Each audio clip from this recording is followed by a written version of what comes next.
Unfiltered Friday. Good to see you. What's up? How you doing? This evening, I tried real hard to think of something cool to do for this week. I did get as far as starting something that will probably be pretty cool when it's done. Unfortunately, I started it too late for it to be done this Friday, which threw me into sort of a tizzy, trying to think of something else to do. And I thought. I've been having sort of a hard time lately, painting. Collabs are good because they tell me what to do. Challenges are good because they tell me what to do. Trying to think of things in my own head lately has been a challenge. And it's not been a good challenge. And I have scraped a lot of stuff. And I just did scrape this. And I'm surprisingly okay with that this evening. I don't know what's going on. I don't know if it's growing pains or what, but that's why I've been trying to do new, unusual, fun things for Unfiltered Friday, because I thought maybe if I pushed myself out of my funk or whatever this is, that that things would reset. Yeah, well, how's that working out for you, Kill? Not great. Anyway, so we're gonna try again. You're never gonna see that first video. You're just not. But I'm gonna try. I don't even know what I'm doing. I don't know. I'll tell you my colors. I have Amsterdam Naples yellow light mixed with a little bit of Artist Loft Unbleached titanium. I have Molten Metals Xanadu gold, Molten Metals emerald green, Molten Metals plum purple, Molten Metals Regale blue, FolkArt Colorshift white. Now, I am using these again. These are what I just scraped, and they were a hot flipping mess. I had all my colors were just mixed with Amsterdam pouring medium. Yeah, that didn't work out too well for me. I don't think I had enough paint in them. So I added some Floetrol and some more paint, and we will see how this goes. I have no idea. I just don't even know at this point, but we gonna see. Unfiltered Friday. Maybe this week it'll be a special edition. Kelly has a nervous breakdown Friday. I don't know. It could happen. It could happen here. So anyway, I'm gonna take this base coat. It should be fine, right? Nice and thin. Thought it was nice and thin a while ago, and it blew like plaster. Having trouble with consistency with thin paints. I don't have a problem with thick paints. Thin paints are always a huge challenge. So anyway, let's get down here. We'll see what happens. Okay, let's get over here a little bit. There we go. I'll put down this base coat.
Okay, I swear, I used to be able to do a fairly pretty Dutch pour.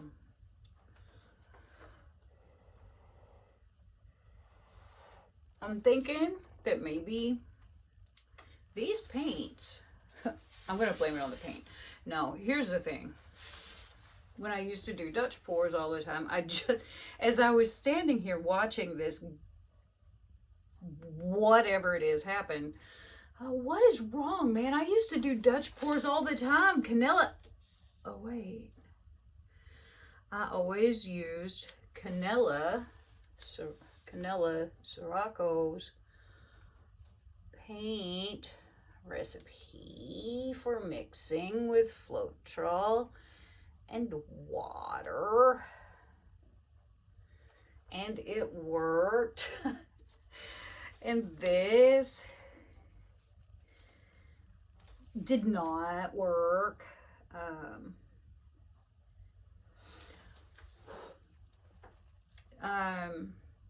I don't know that it's not some kind of pretty in its own right. Okay. I think I think I have a stencil that'll look really pretty with it. Because guys, when stuff goes sideways, I have a real, here's some stuff about me you didn't need to know. When stuff goes sideways, I have a really bad, I guess, habit of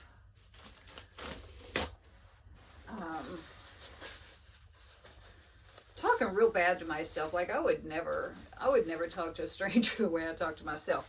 But here's the thing. This is what I'm gonna do.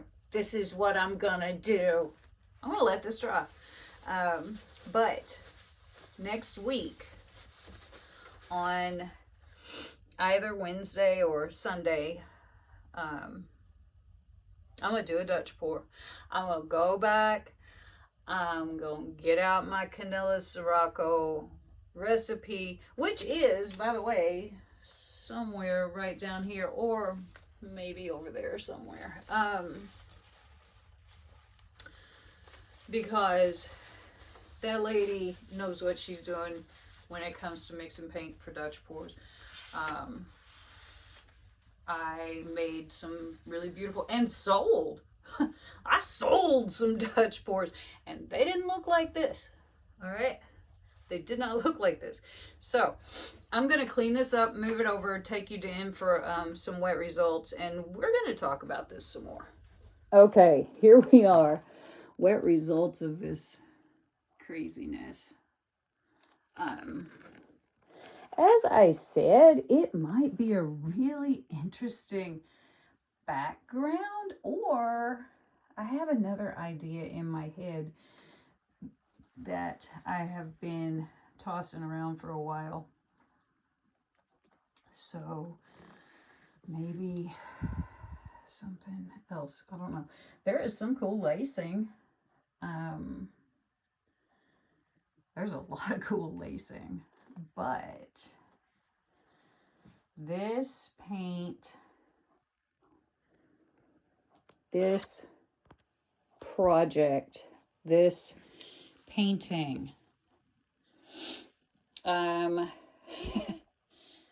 is nothing like I had planned. Does that make it bad? No. But I really wanted it to work, and it really didn't. And I guess that's okay, because this is what we have. In a day or two, I'll take you for dried results. Hopefully I'll have them for Friday. Okay, here are our dried results for our Unfiltered Friday. It's turned out kind of shiny and pretty, don't you think? We have some really super nice lacing. Some interesting little doodads here and there. Colors show themselves nicely. Sorry that we have to do this inside, but I was going to do it outside this evening, and I fell asleep. So I'm having to do it inside. But there we are. Nice lacing, good color, and just this really nice little 11 by 14 ultra smooth canvas. I like these because you don't really see the canvas texture. And I like that. I don't always like seeing the canvas texture. For somebody that's a texture freak, I know that's weird, but it is what it is. So, there you go. Dried results. Have a great day. Thanks for watching.